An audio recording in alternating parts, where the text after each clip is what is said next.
এবাৰ ডিপ্লুৰঞ্জন শৰ্মাই ৰকিবুল হুছেইনৰ ওপৰত আকৌ এবাৰ মন্তব্য কৰিলে। ৰকিবুল হুছেইনৰ বাবে পুত্ৰ তানজিল হুছেইন পৰাস্ত হ'ল।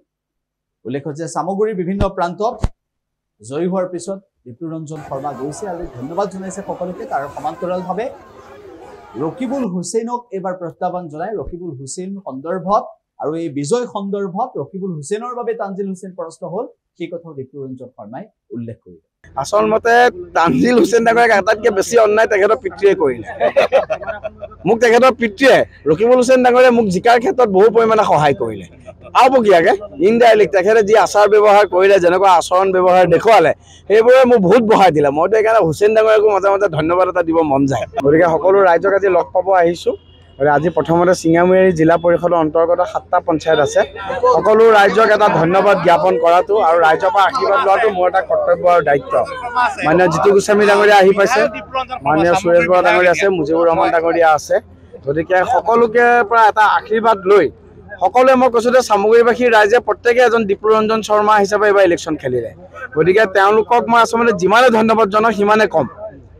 শতিকা মানে প্ৰায় 24 বছৰীয়া ভয় আৰু ভাবুকি শাসন অঁতৰাই, একনায়কত্ববাদী শাসন অঁতৰাই, পৰিয়ালতন্ত্ৰবাদ অঁতৰাই চামগুৰিবাসীৰ ৰাইজে যি আজি মেণ্ডেট দিছে, সেই মেণ্ডেট আচলমতে সেই বিজয় অকল ডিপ্লুৰঞ্জন শৰ্মাৰ বিজয় নহয়, গোটেই চামগুৰিবাসীৰ ৰাইজৰ বিজয়, মুক্তিকামী মানে অসমক গণতন্ত্ৰ ভাল পোৱা সকলো ৰাইজৰ বিজয়। গতিকে চামগুৰিবাসীৰ ৰাইজে আজি যি মৰম দিছে, গতিকে তেওঁলোকক মই পুনৰাই কৈছোঁ, মোৰ কোনো ভাষা নাই সেই মৰমৰ মই প্ৰতিদান দিবৰ কাৰণে। মনততো নিজে বিধায়ক হ'ম বুলি ভবা নাছিলোঁ, কিন্তু চিঞৰ আচলতে চামগুৰি সমষ্টি আমি উদ্ধাৰ কৰিম, অসমত চৰকাৰ গঠন কৰিম। সেইটো সময়ত আমাৰ অসমত চৰকাৰ নাছিল। আমি এখন ডেম'ক্ৰেটিকেলি আমি এখন মিটিং পাতিব লওঁতে প্ৰতি পদত আমি বাধাৰ সন্মুখীন হৈছিলোঁ। আজি গণতন্ত্ৰৰ কথা কোৱা, আজিৰ দিনত গণতন্ত্ৰৰ মানে কথা মুখত আখৈ ফুটা দি ফুটা আমাৰ ৰকিবুল হুছেইন ডাঙৰীয়াই সেই সময়ত প্ৰশাসন যন্ত্ৰ ব্যৱহাৰ কৰি আমাৰ সভাখন যাতে কৰিব নোৱাৰে তাৰ কাৰণে যি চেষ্টা কৰিব লাগে সকলো কৰিছিল। কিন্তু আমি সকলো চেষ্টা বিফল কৰি আমি মিটিংখন সফল কৰিছোঁ। আমি কৈ আছোঁ, ৰণনীতি আমাৰ এটাই আছিল, micro' management, door to door contact, people to people contact.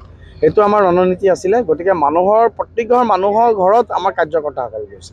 এতিয়া প্ৰথম প্ৰিফাৰেঞ্চ কি কৰিব আপুনি? মই প্ৰথমতে শিক্ষা খণ্ডৰ কথা, আন্তঃগাঁথনিৰ কথা এতিয়া মানে মাননীয় মুখ্যমন্ত্ৰী মহোদয়ৰ সময় লৈছোঁ, বহি পেলাই ভালকৈ কথা পাতিম। গতিকে এই 15 মাহত মই 15 বছৰ নোহোৱা কাম কৰিবৰ কাৰণে মই চেষ্টা কৰিম। মুখ্যমন্ত্ৰীগৰাকীয়ে কৈছিলে যে শিঙিমাৰীৰো নিশ্চয় আহিব, তেখেত নিশ্চয় আহিব আৰু এইকেইদিন কেইবাটা অনুষ্ঠান আছে। গতিকে উইদিন 1 মাহৰ ভিতৰতে তেখেত আহিম বুলি কৈছে। তেখেত আহিব। চামগুৰিবাসীৰ ৰাইজে যি মেণ্ডেট দিছে, সেই মেণ্ডেট আমি সকলোৱে নতশিৰে মানিছোঁ, খুব ভাল লাগিছে। আৰু আটাইতকৈ ডাঙৰ কথা, অসমৰ ৰাইজে ফূৰ্তি কৰিছে, অসমৰ ৰাইজে ফূৰ্তি কৰিছে।